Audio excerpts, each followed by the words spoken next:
Hi everyone, welcome back to our Eclectic Soul, our book club portion. It's a video. And if you haven't figured it out by now, I'm Jen. I am Jen. Yes, and we are on... Ta-da! Finally. It's been a long time. The first half of this book was I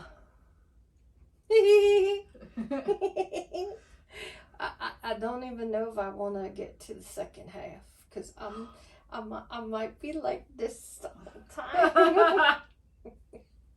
So anyway, like we said, I'm Jen, she's Jen, and yes, we are on A Court of Silver Flames. And if you have not read any of these books, you should not be watching this because this is the last book so far in the series. Yeah. So yes, so if you have not read, then you should go back and start with A Court of Thorns and Roses. Yes. This will be full of spoilers. Yes. We're just going to talk about the book and its completion, and we'll probably talk about other books as well, because that's what we tend to do. Something will happen in a book and it'll remind us of something else that's already happened. Yes. So it's just going to be a ton of spoilers. That's just the way it is. Yeah, so, yeah. If you haven't started with book 1 and worked your way to book number 5, which that's what this book is, right? Yeah. That's what I thought. Then don't watch, please. Stop right here. Go get the books and read. And if you have read, then go watch the videos that are corresponding to the book you have read. Right, because we've covered all of them. All of them in sections, obviously, because yes. It's tough to cover like one book in one episode. Yes, very much so. But anyway, again, you should know who we are, and by this point, yes, because you've been watching up to this point. But Jen has not read the series before. Nope. And I have read the series yes. before. So we're getting 2 different viewpoints. Yes. We are also listening to the graphic audio versions of it, so it's... Which is very graphic. But that's not what graphic audio means. It just means it's a full cast. But you can't help it because it's pretty graphic. So yes. So this book is the smuttiest of all the books so far. It's very smutty, and the house likes it smutty too. That's true. I swear the house is a woman. And if you don't know what I mean by house, well, that house likes to drop food down, glass of water, books, romantic books, smutty books. So, yes, quite interesting. To say the least. So, where did we leave off with the last book? So maybe we can So the last book was A Court of Frost and Starlight. Mm-hmm. And it was Feyre's birthday. It was Feyre's birthday, and it was also the focus of it was winter solstice. I forgot that for a second. Yes. And it was a novella, so it wasn't a full book. Right. It was just a tiny little book. And it's basically a transition book. Yes. It helps you get used to the third person perspective, and the focus being on different characters instead of it just being in Feyre's head, everything being told from Feyre's perspective mostly. Right. We left off pretty much, the war's over now and everyone's just kind of settling down, but you can see some of the characters are not doing as well. Right. Primarily, I'm talking about Nesta. Yeah. They've every single character in this series has gone through some sort of hell, some sort of trauma, but for Nesta, it seems to be a repeat habit. She was going out drinking, not taking care of herself. She was living in a shithole place. I mean, it was run down shithole place. At the kind of the rundown end of town, basically, I guess you might want to say. The building was old. Going out drinking all the time, sleeping around with men. She's even been in bed with a couple of men. I don't know, am I supposed to say that? She just wasn't. She didn't care. She wasn't working. She was offered a job. She didn't accept it. But Nesta was harvesting deep down inside all this pain and agony. And from the time that she was 12 years old up until that moment, up until her dad was killed, just everything. Here she thought her father hated her and he actually loved her, and she just feels like that every time she does something it's wrong, and that she's just better off being left alone, and just wanted to be miserable. She didn't care, and they just got tired of it. Yeah. Well, I guess we have to talk about the intervention again. Yeah, and they was like, it's time for an intervention because she decided to party one night and spent about $600 to $800, I think it was, like $6 something or something, and she it was gambling, alcohol, and sleeping with some guy. And Cassian showed up the next morning, knocked on the door and said, you have 2 hours to get ready. I gotta take you to Lucian and Feyre. We all need to talk. And I was asked to bring you up there. She goes, I can make it on my own. He goes, no. And she was going to close the door, and he stuck his foot in there. He goes, no, I was asked to bring you up there. So, Jen, what would you think of if I did an intervention with you? Do you need one? Well, what is an intervention? An intervention. I mean, it's just like if somebody was a heroin addict or... Right. She's an alcoholic, essentially. Yeah. And she's using sex as well as a distraction for her life. Yes. She's self-sabotaging. Yes. She's also unwilling to hold a job. Yep. And yet they're basically paying for her. Correct. They're paying for where she's living, even though they don't want her living there because it's pretty much a dump. Yeah. She's gambling their money away. She's using their money for alcohol. So I mean, it's the same thing as if you had a friend or family member who was basically living off of you, who was like either an alcoholic or somebody who's into drugs or something like that. It's the same thing. But you care enough that you don't want them to be like that. I mean, yeah, you could be like, I don't want you here, you can't stay here, go away, which is totally okay, you know what I mean? Because if you're paying for somebody, if you say you're not going to pay anymore, obviously you're going to have to go somewhere else because they can't live there. Right. They could just be like, you know what, you need to go somewhere else.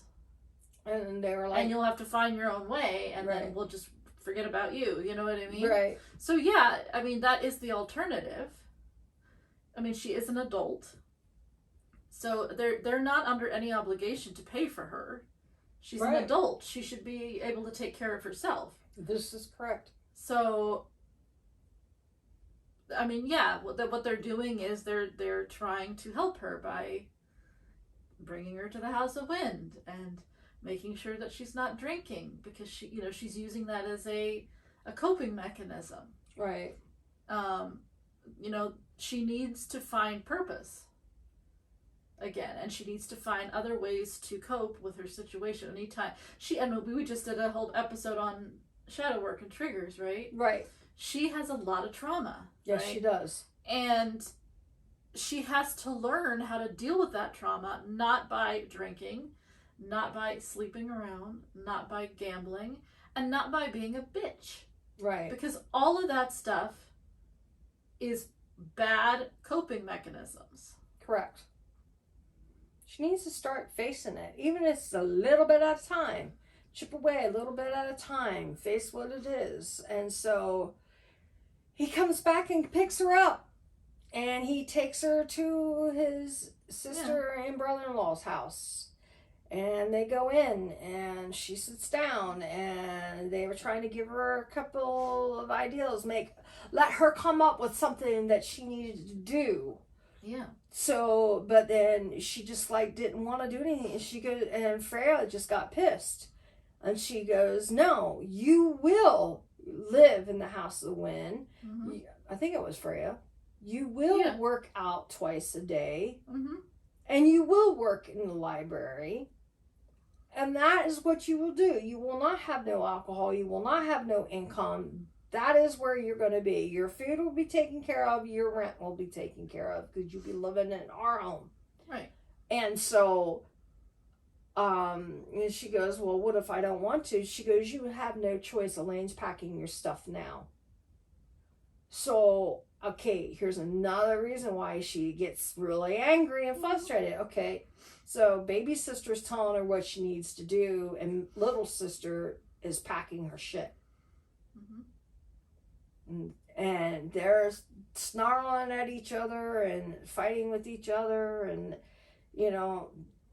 it is what it is. And she feels betrayed by Elaine a lot, too. Yes, she does. And, so they moved her stuff, and I don't remember exactly who took her up there. I think it was Moore and Cassian, because Cassian is living there. Az lives there. Mm-hmm. And Moore... Cassian flew her there to a point. Moore went there. So yeah, Moore brought her up. Right. And then she basically gave her to Cassian, essentially. Yeah. She kind of dropped her off. Yeah, because you can't winnow directly in because security. Right, that's what it is.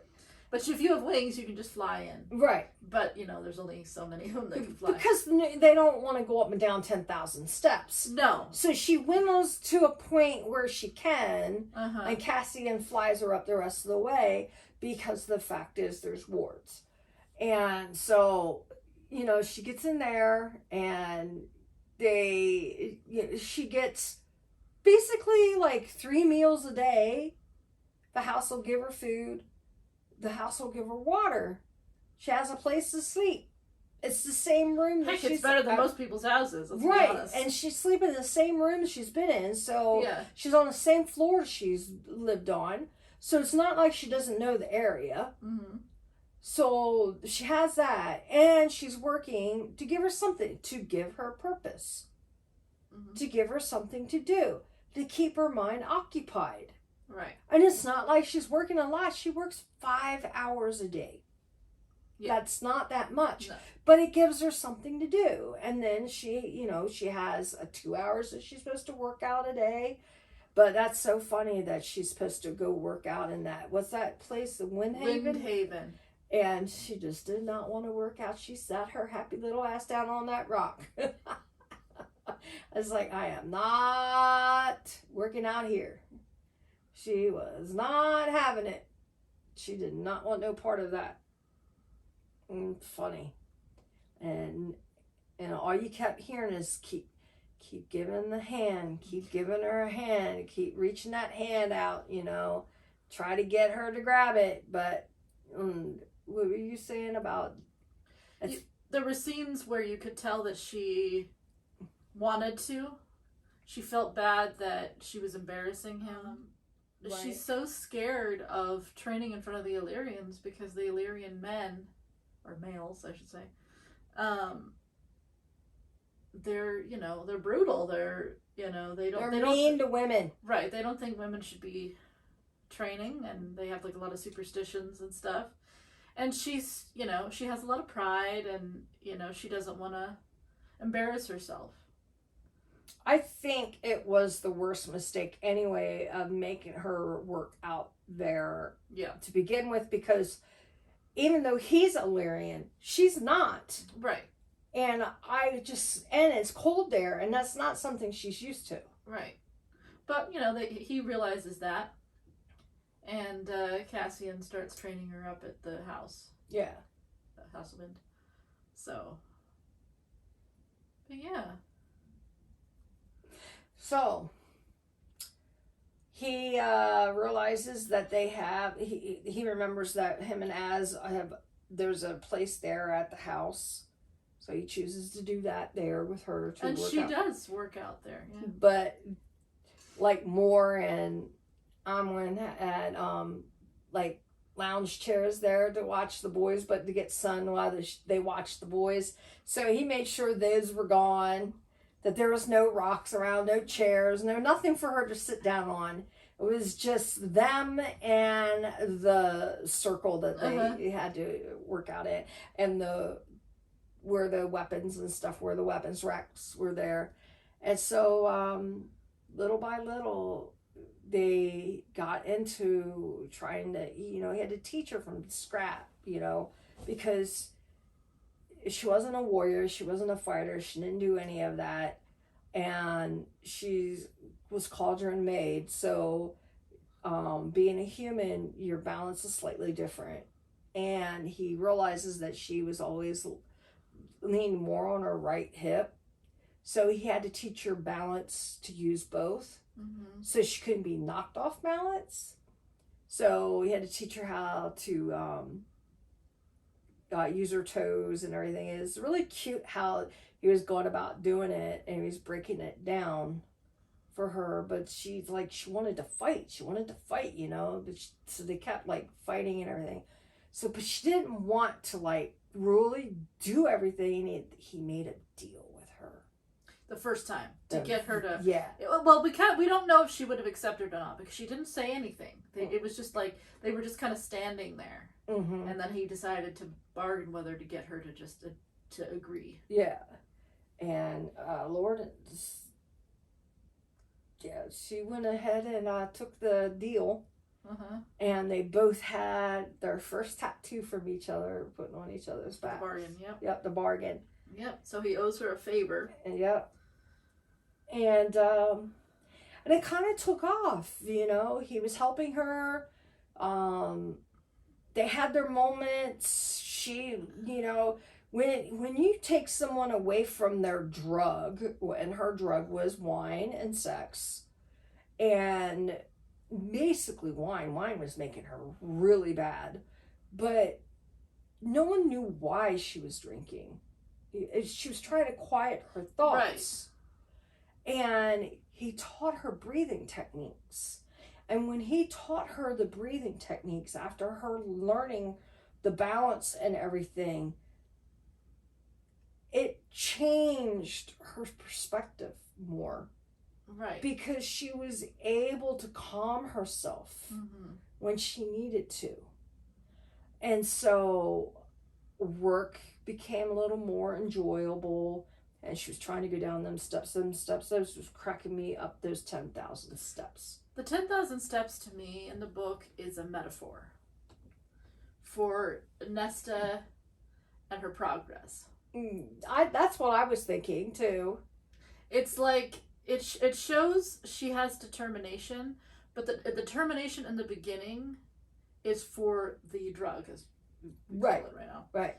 But the further in progress she goes, she's getting further and further down. Right. But she's becoming less and less.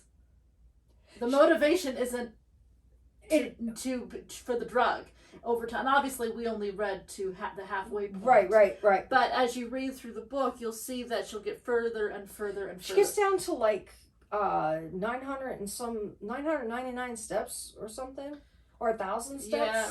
Something like that. Right before we end.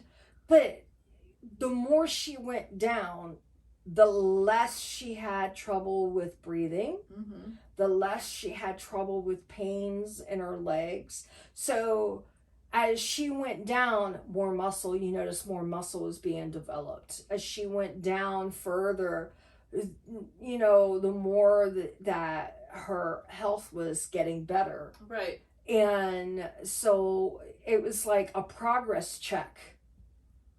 Okay, you went 400 more steps more this time. Right. Good job, you know. And not only saying that she went down 600 steps, she had to turn around and go back up 600 steps. Yeah. So that's 1,200 steps she did. And it may have been a month later after doing that, or 2 weeks later. I don't know what the time frame of that was. But that's a big difference, knowing that the first time you could barely do, maybe I think it was 90, and you couldn't breathe in your head and you wanted to puke, and yeah, it's like, oh, wow, you know what, I can't believe I achieved this much. And it's also like, too, like where we are in the book right now, she's going down the steps more to just prove she can go down the steps. Yeah. It's not because she wants to actually leave. Really. Right. Because now it's kind of like, I'm going to go down the steps. You know what I mean? Yeah. She keeps doing that. Right. It's before it was like, oh, I need my alcohol. I need to go down the steps. Now it's more like, my goal is to try to just get down these steps. Right. Yeah. So, there's the first scene where she comes up them steps, and she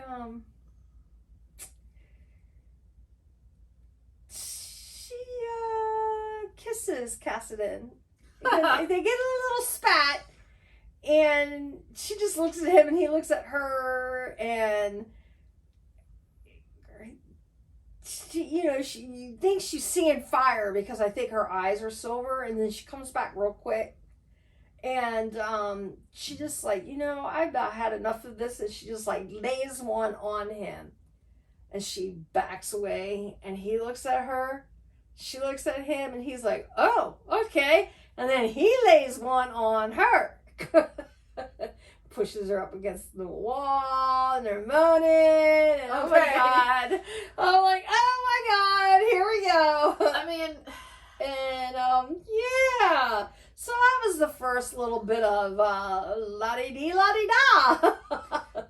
Was it full on sex? It was more like, we haven't had teasing. Yeah, I mean, there's no like sex scenes. No, not really. In the first part of the book. No. But, I mean, there's definitely a lot more sexiness scenes. Yes. But it's more, I think it's almost like it starts kind of like on a dare. Yes. Really. Yes. And Nesta doesn't know how to take. She's an emotionally unavailable person. Right. And she doesn't know how to emotionally connect with people because of the trauma. Mm-hmm. And so her go-to emotion is usually anger or resentment. Right. So like a lot of the intimate moments that happen between them, at least from her when she initiates it, right, mm-hmm. That's her way of expressing that she cares about Cassian, because he's usually going through something and she's trying to comfort him or show him that she cares. Right. And so instead of, like someone else might be like, I'm here for you, or want to have an emotional conversation or a discussion about it, she just immediately, takes it to, and again, I'm trying to be real careful of how I talk about this because this is obviously a public video. Like I said, it's la-di-dee, la-di-da. It's a lot of teasing in the very first time. Whether it's teasing of the tongues or teasing where the hand placements are, it's still teasing. And it's kind of like, haha, got you, type thing. Right. And because she doesn't know how to show the emotion she does have for him, you could tell she cares just by, what the narrator says. Uh-huh. And the way she watches him.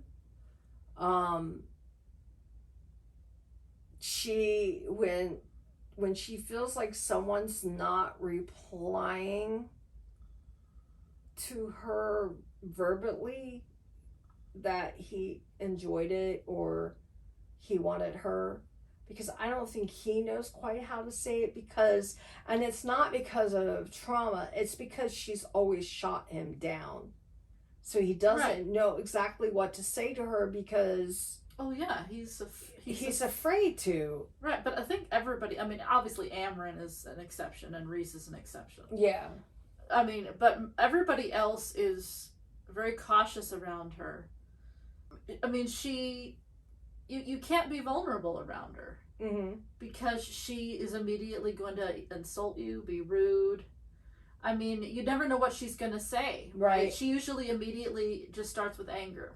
Right. She wants to, tear you down to make herself feel better. Right. And that's the way she's been up to that point. So, and she's done it to Cassian. Multiple times. So he's afraid to be vulnerable with her. Right. This is true. So, little time goes on. We should probably talk about, we have two new characters. Well, I was going to say, a little time goes on. Yeah. While she's working down in the library, she meets Gwen. Yeah. And Gwen seems to be about the only one that works in the library that doesn't wear her hood over her head or the blue crystal that they all wear on the hood. On the hood. She carries it in her pocket. Yeah. And she's a lively girl, very lively, and she has beautiful blue eyes from what we get that looks like water. Yeah. Just very pretty blue. And the way they speak to each other and the friendship that's developed between them grows naturally, which is something that's really nice because you don't see Nesta having that with anyone else other than one other person that she meets, that she met up at the other place. I think it's weird that the one woman that she gets her assignments from when she goes into work. You're talking about Gwen? Meryl? Not Gwen. That Nesta gets her assignments from. She doesn't speak. Oh, you're talking about Clotho. Yeah. Does she not have? She doesn't have a tongue. Oh, that's horrible. See, all of these people, all these girls in this thing, I absolutely feel completely horrible for because they've all had some of the worst trauma happen to them down there in that library. They were brought to that library to have a safe haven. Right. And so Gwen did get hurt, and she is there. She's been there, what was it, 60 years? Who? Gwen. Only 2 years? Only 2 years? I think 2 years. Yeah, because remember, she was at Sangraba. Oh, that's right. And which was in book 2. Oh, that's right. With the war. Oh, yeah, before the war started. But they were trying to find the cauldron, or the Book of Breathings and the cauldron and all that. Yeah. Okay, so, and, but, oh, God, that person that, she works for that woman. Meryl. Who's a bitch. Yeah, very much so. And, but, like, she's, like, of the wind or something like that. Yeah. And I don't know. I just don't like her. And Gwen is about the only person down there other than Nesta that really talk. The other priestess down there are very quiet and very reserved. But again, it's because of what they've been through, and Rhys made that place a safe haven for them to be in. But I like how Gwen is around Nesta and how, that budding friendship is taking place. And so Nesta had her back by finding the volume that she needed to put in to the office, and she swapped them out and didn't think that there would be a big problem about it.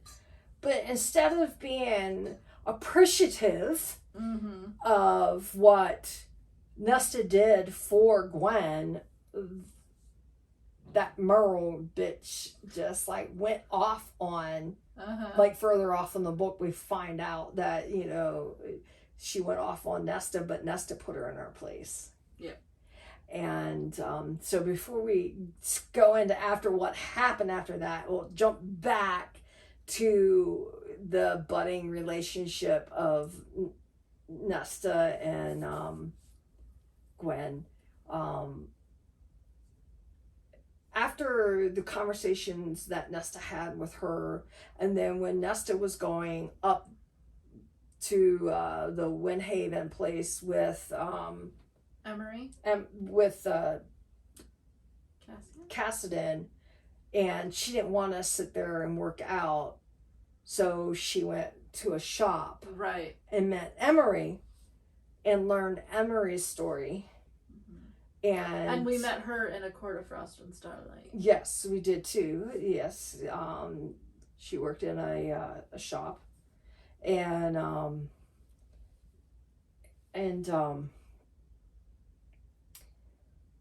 when they spoke, because she wanted to get what it was is the first time she met Emery, Nesta wanted warmer clothes because it was just too cold up there. And she wanted to see if the gear that she had on could be made, you know, warmer. And she didn't have the money for it, so she was like, oh, don't worry about it, you know, I'll just make do with what I have. And with that said, she went back, and then Cassian took her to Reese's mom's house and said, you can stay here until I'm done what I had to do up here, and then we'll go home. And as time went on, you know, and they were working out down there, they had to go back and do something. And so Nesta wanted to go with Cassian. And so while Cassian went to go take care of his business, she went to the shops, and she went into the shop where Emery's shop was. And there was some bloke in there that Nesta didn't know who it was. Just some guy being it was some stupid Illyrian being an asinine to Emery. And Nesta stepped up to him. And come to find out, it was Emery's cousin. Yeah. Her uncle's son, because her uncle wanted the shop because it was her father's. Right. And they weren't having it. Well, she wasn't having it. She didn't want him to have it. And it was hers. And so she and Nesta were talking, and she thanked Nesta, and she goes, why don't you stay for lunch? And after the lunch, Nesta had told her about coming and working out. So what Nesta, now I'm jumping all over the place. I'm like, because Nesta had put a signed up sheet in the clave, or the clave. This is the mortal instrument. I know. Sorry. In the library, down in the cave. And basically she wanted the people to, you know, the ladies to feel like that they didn't have to stay down where it was dark and everything, and that they could learn to defend themselves, you know, so they didn't have to be scared, and they can work through the traumas because it was working for her. And Gwen signed up. Gwen was the only one that signed up because she did it because she was grateful for what Nesta had been doing for her, and that she switched the book out and everything, and that, you know, they became friends, and they were talking, and the exercises that Nesta was doing and not really supposed to be doing in the library, and Cassian had to come and stop her. Got Gwen's attention, and because Cassian treated Nesta with respect, when he was telling her while down in the library what she was doing wrong, and you know, because she was dropping her elbow and everything, and everybody was watching what was going on. And when Gwen saw that, if Cassian was treating Nesta like that and was actually teaching her how to defend herself, then with everything Nesta has done for her, and that if she could possibly be out there in the world to enjoy life and not have to be so afraid, she can do that. So she started showing up. Well, after going up there and having lunch with Emery and everything, the next time that Cassian had to go up there, Nesta said, hey, can you take some spices, you know, up there to Emery, because Emery was running low on that. It's, you know, very far and few in between up there. And so he did that. Well, lo and behold, who shows up the next morning? Emery did. Mm-hmm. She could only stay for 1 hour, but she enjoyed it. Now, because those two weren't cauldron made, and they were both of that world, and they both didn't have to be, well, one was already kind of from a warrior line and the other one wasn't, but you know, they didn't have to be taught from like stage 1 up. They already had really good balance. Well, Gwen did. Gwen had very good balance and reactions and reflexes, where Emery slightly suffered a little bit because her wings were clipped. And that makes me sad that they're like that to women. Yeah, they clip the women's wings. Yeah. And so, you know, here Cassian was explaining to her why she was losing her balance and everything, being just a gentleman. And you can see every time the way Cassian was speaking to Gwen or Emery, you could just see, and when you were listening to this going on, how Nesta was seeing how he was treating them and the compassion that he had and everything.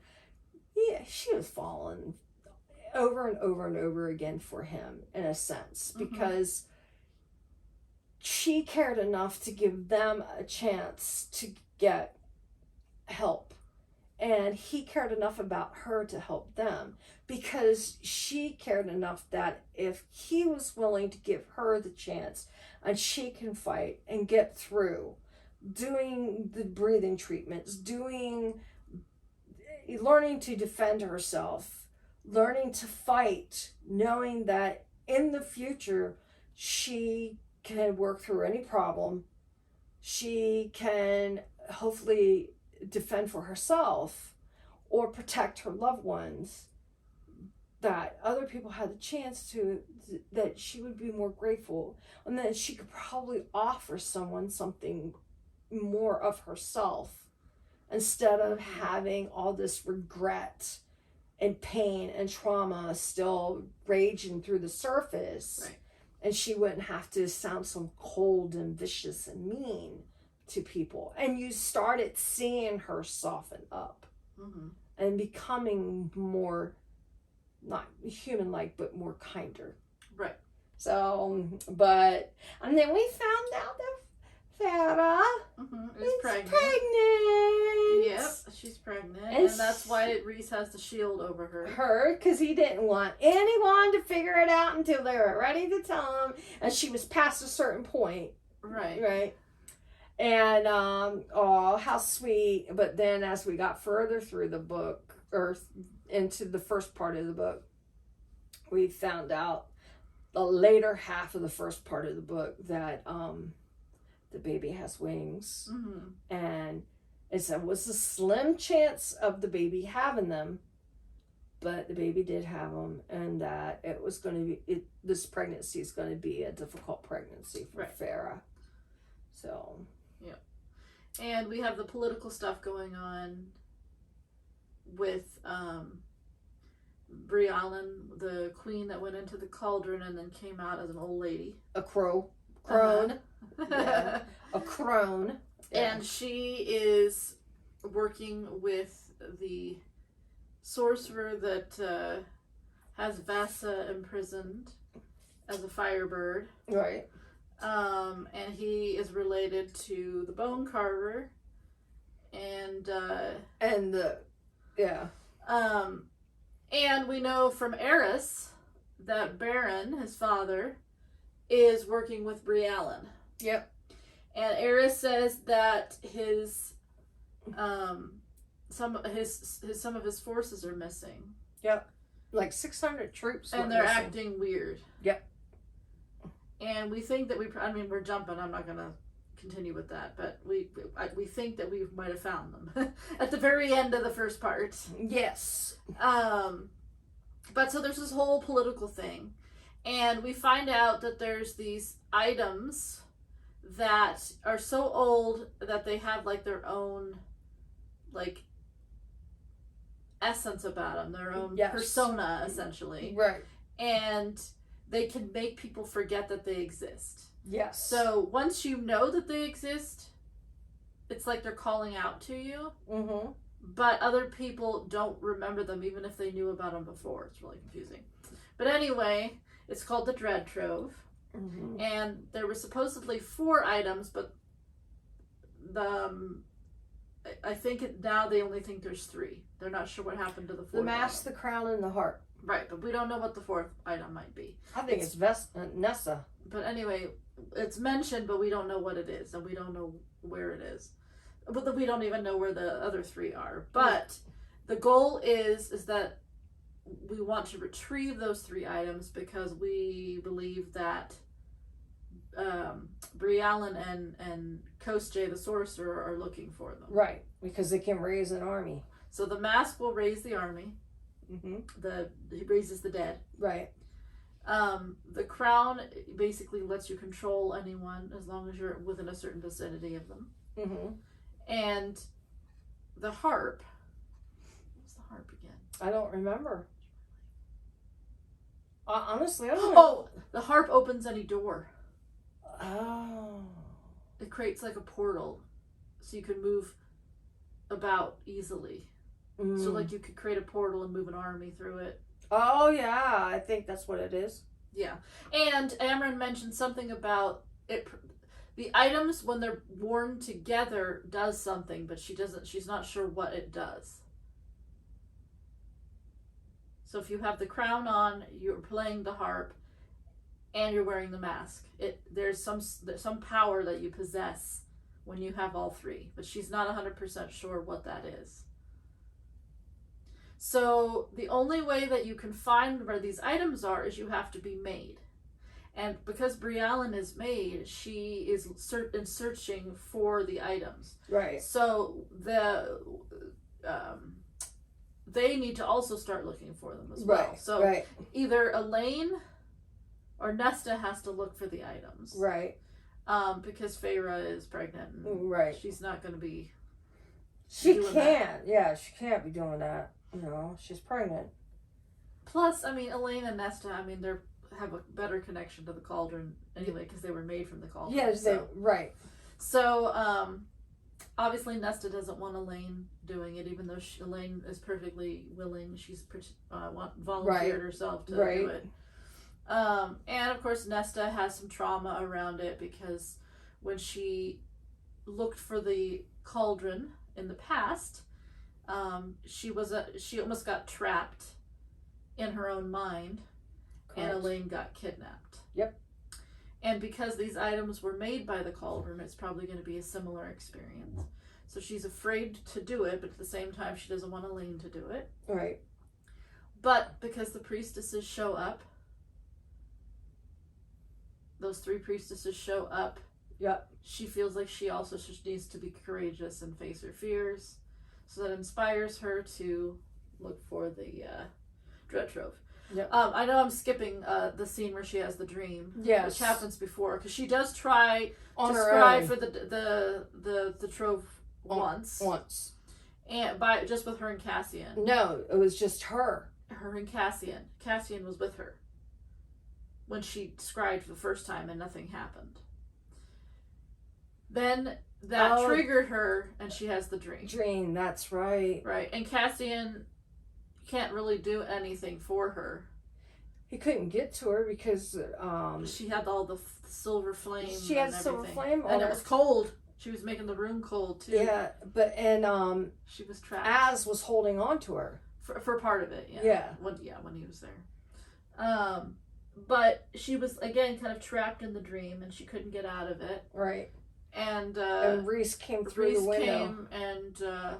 He tries to stop her magic, and that doesn't really work.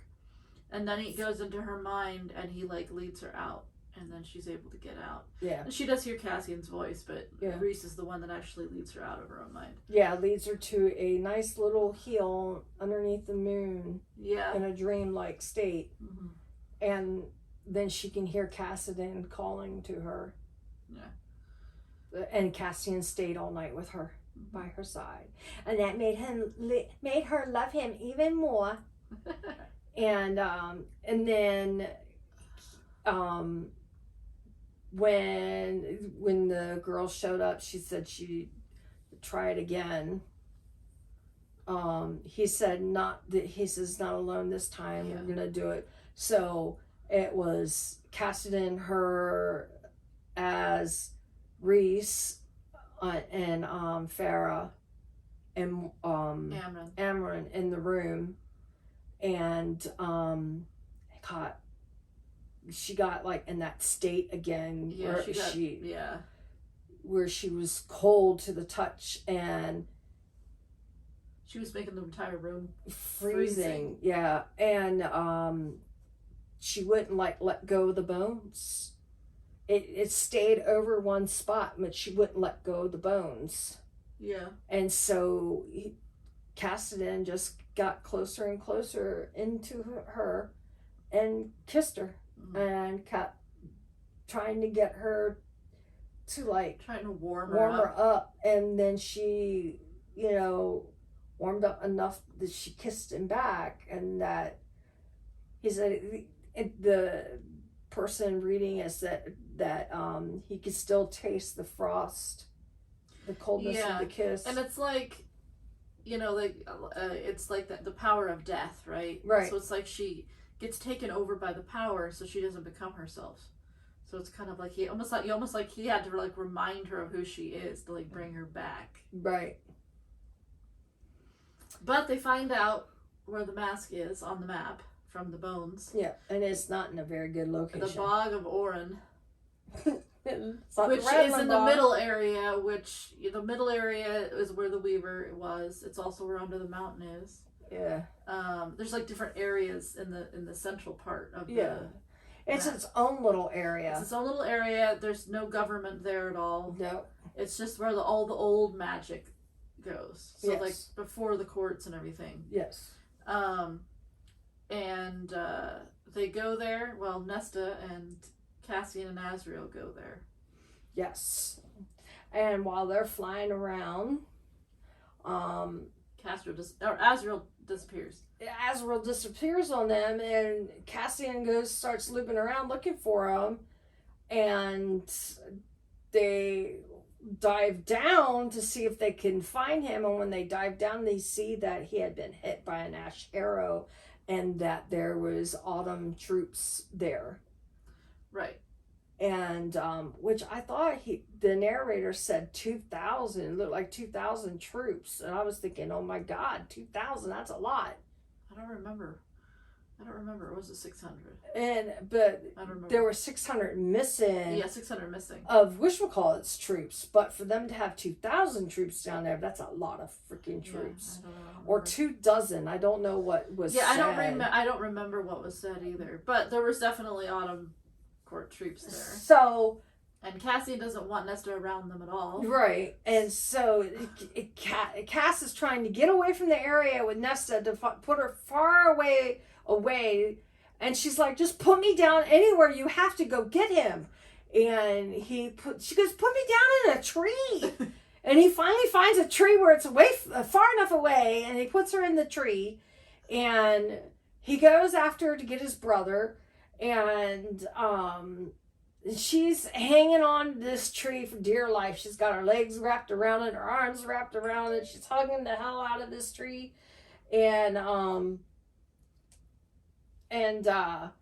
she's been there for a while. She's like, what's going on? He's not here. So she's starting to worry. She's starting to panic a little. And she's like, this isn't right. You know, he should have been back here by now. What's going on? And she's like, oh. So she starts climbing down the tree. And I'm thinking to myself, I'm like, what the hell are you doing? You don't want to come down off that tree. And then as she's down on the ground and she's running, you hear this voice that says, run, run. And it's a real young voice that's telling her to run, run. And she doesn't run. And she's like following a line from the tree towards to where, you know, she's thinking that she left with, you know, Azrael there, you know, trying to think of the line. And she realizes she's near the lake. And all of a sudden, the lake is still. And there's nothing there. And then something comes up out of that. And it's freaky. Yeah, it's creepy because she's like looking in the lake and looking at her reflection. Yeah. Because she's going to cross. Yeah, she wants to cross to get to Cassian and Azrael. And she's like looking in at her reflection. And then her reflection changes into the Kelpie. Yep. And he just slowly comes out of the water. And he's just this gross, you know, has this huge mouth. And yeah, and it's long claws and fingernails. Long hair that's like seaweed. And but it's black. And just black eyes. And it's like she falls backwards and she realizes she's on the ground and she doesn't get up to run.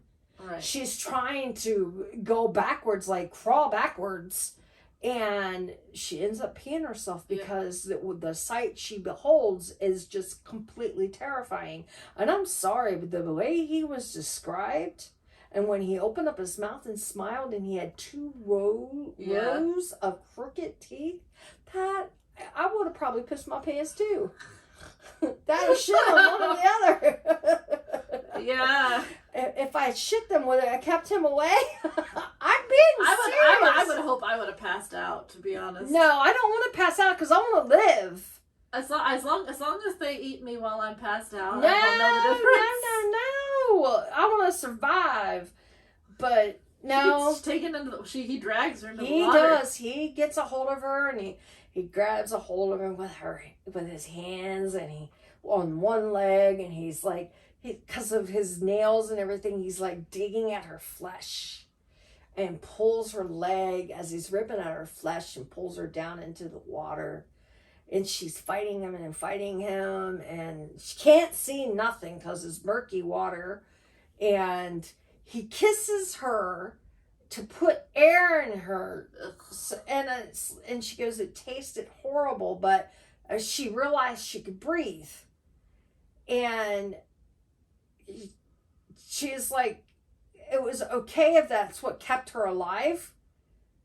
But he just kept taking her further down and down. And then as she's fighting him, she tries to stab him with her one knife that she pulled out, I guess, from her side that she had in her, on the side, whatever that thing is it's called that she had it strapped into. And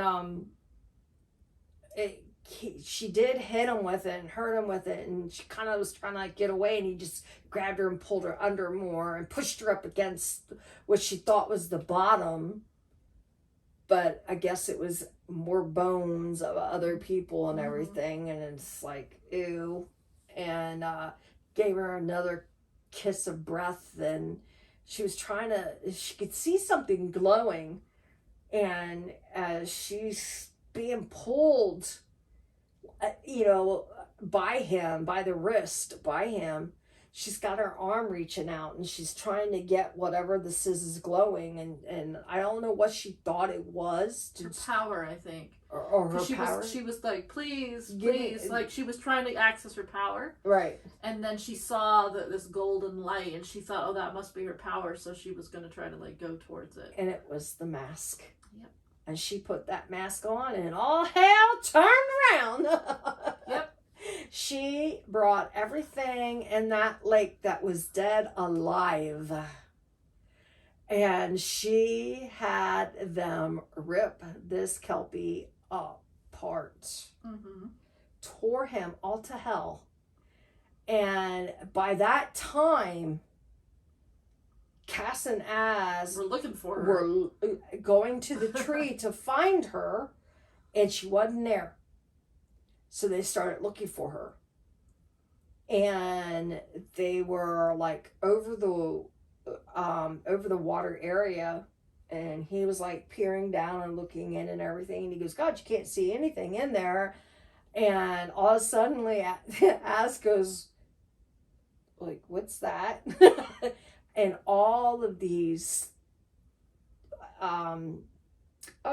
like something was poking up. It was a weapon. Yeah, they're weapons because they were like, you know, like warriors and kings and princes and all these things. Yeah. And their weapons were coming up out of the water, and they were rising up out of the water. And so they were kind of like backing up, like, what is this? Because Cass was up to his chest. First it was his waist, but then it was his chest because he was looking in the water to see if she got pulled in the water, because they did notice that she was dragged and that he could smell her scent and smell that she did pee herself. Yeah. So he's in the water looking for her, and you know, it just to see that come up at you, and you're backing up and you're like thinking, oh, what the hell's going on? Because they already just fought all these troops. You know, as his wing is, you know, hurting and bleeding and whatnot because he got hit with an Ash's arrow. And it's like, what the hell, you know, what are we going to do now, you know? It's like we're tired. I don't think we can fight anymore. And then you see something else coming up that's glowing, and it was her. Right. No, thank you. But that's pretty much where we end it. Yeah, basically, yes. So that is half the book. Yep.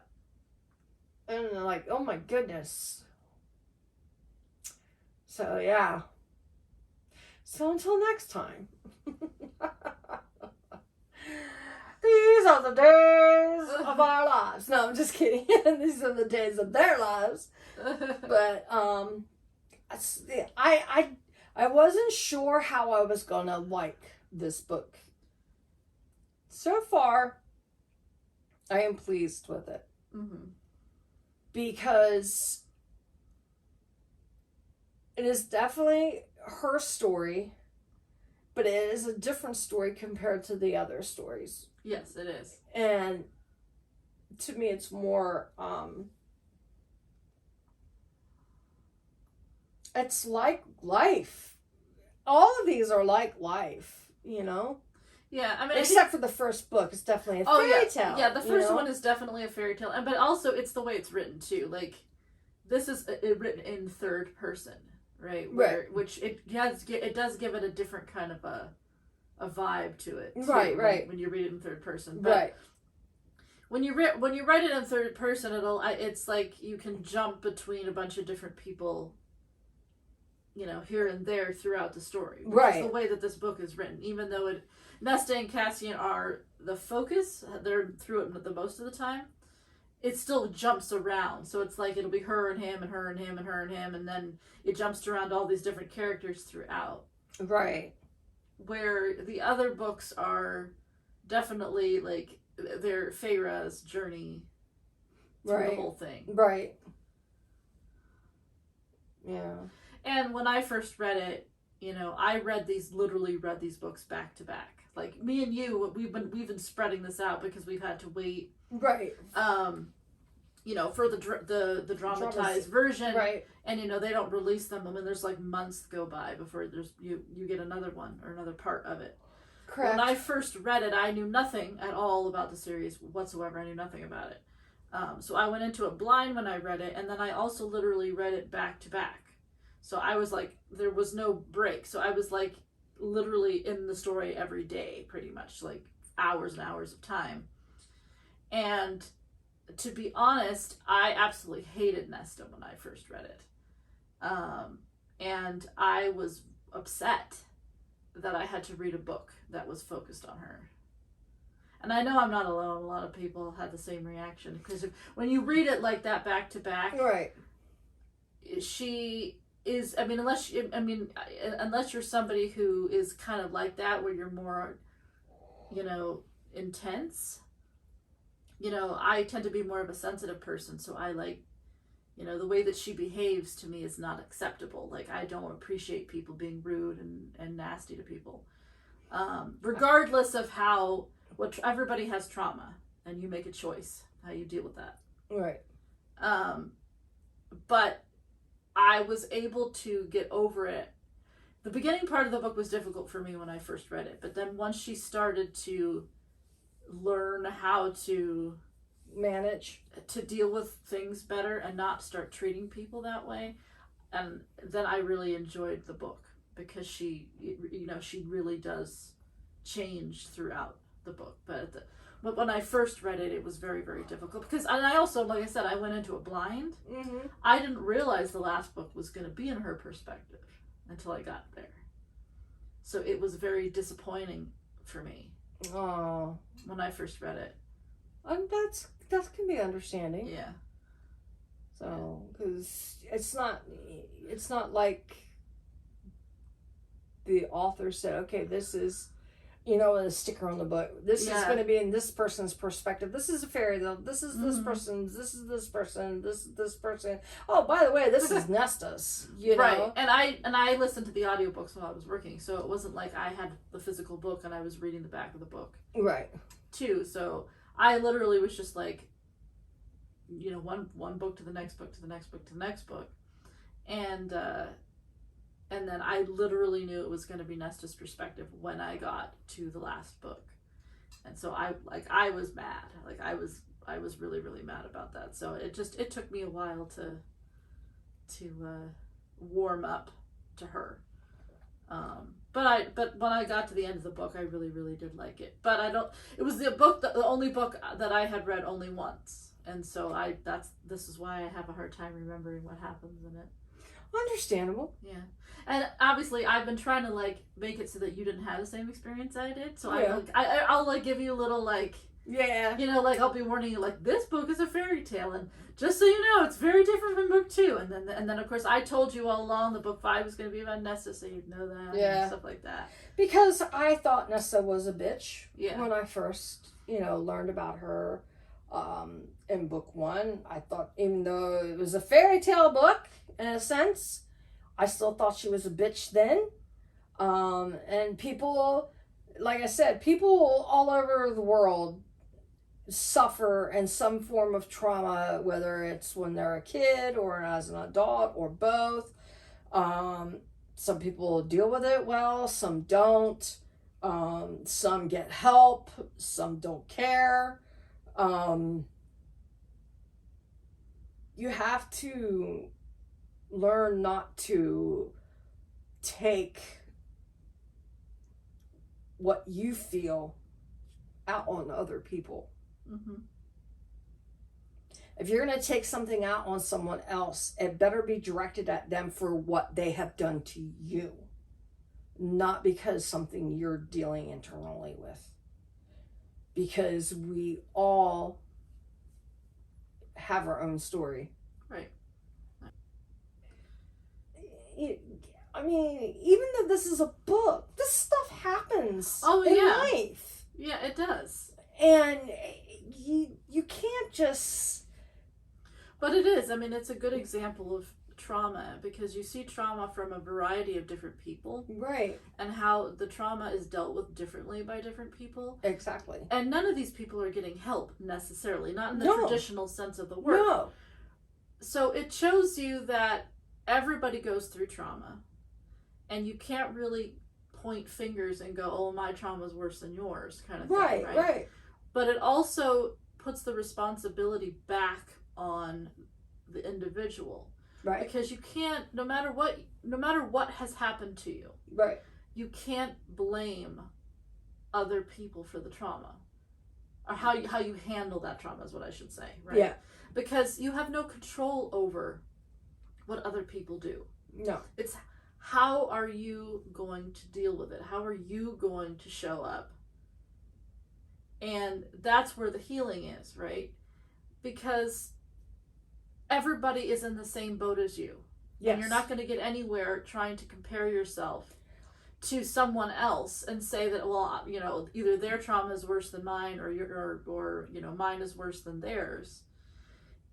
It's because if everybody is on an even playing field, we're all showing up for ourselves. We're all responsible for ourselves. I'm trying to find a way to describe what I'm trying to say. I'm trying to come up with an example. We'll take Tamlin and Nesta, for example. Mm-hmm. These are both characters that, depending upon who you talk to, some people hate them and some people defend them. Okay? For different reasons, mm-hmm. right? But they both have trauma. Mm-hmm. And they both deal with trauma poorly. Mm-hmm. Okay? And it's we can excuse it all day. We could be like, oh well, you know, Nesta blah blah blah or Tamlin blah blah blah. But at the end of the day, what, at least to me, changes my opinion of the character is the development. So they both start out even to me. Mm-hmm. Because both of them are destructive. And I don't care what kind of trauma you have. Everybody has trauma. So you're acting poorly. You're making bad decisions. You're treating people like shit. But because Nesta actually grows and changes and deals with the trauma, mm-hmm. now she is a better person for it. Right. And therefore, I respect that. And I respect her now. Mm-hmm. But Tamlin has done nothing and he's still the same person. Right. So I guess that was my example of like trauma, because everyone has trauma, right? We can't use trauma to defend somebody because everybody has trauma. A sociopath probably has trauma. They're killing people all over the place, but we're going to be like, oh well, you know, his father blah blah blah, so it's okay he kills these people. No. But that's what I mean. Like, it's everybody has trauma. It's what are you doing? Right. I like in this book, even though they didn't talk about going to a counselor or anything like that, but her way of dealing with what was going on was mm-hmm. she threw in an intervention. Right. And she didn't call it an intervention. They didn't even use that terminology. It's just like, okay, this is what we're doing now. And either you do this mm-hmm. or you go on. Right. And so here this came, and she had to do it or she was going to be without, period. Right. And I like how it was handed to her. Because it's like, well, if you're going to be this way, right, then, and you're going to be bitchy about it, well, mm-hmm. I'm going to be bitchy about it. I'm going to tell you what you're going to do. And if you don't like it, then this is where you're going to go, because this is not where you're staying. Right. If you're going to stay here, right, in the night court, right, this is the terms. Right. This is what's going to happen. Right. Because you can't stay here and not have money. What are you going to do? Yeah. Right. So if you're going to stay here, this is what you're going to do. Otherwise, you need to go somewhere else. Right.